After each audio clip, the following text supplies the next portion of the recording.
The Bureau had to manage the program in line with the strict ASL caps that were in place at the time, which meant the delivery of the program relied on vendors and contractors.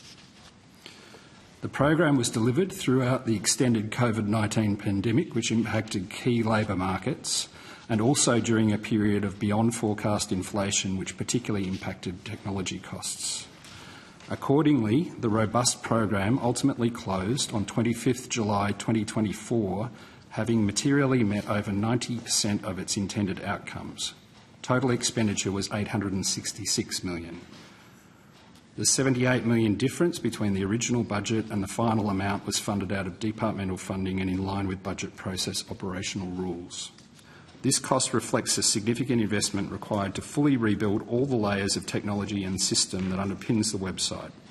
We needed to make sure it is secure and stable and can draw in the huge amounts of data gathered from our observing network and weather models as we handle millions of visits each day. I've got some questions about the website, but really more broadly, I feel this project has been a really, nightmare Harvard case study in contract failure and management of contracts. The program as a whole went roughly 15% over budget.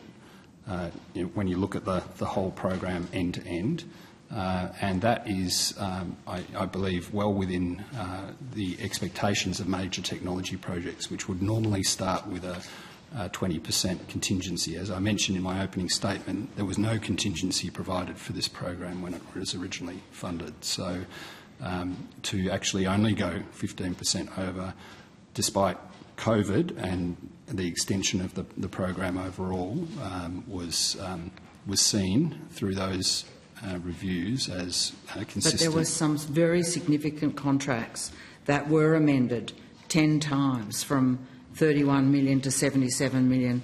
For example, I'm referring to a particular Accenture contract. This is just stratospheric in terms of understanding how something that begins at 33 million ends up at 77. This may well be a contract that demonstrates the need for greater oversight and of consultants and greater use of public sector capacity wherever possible.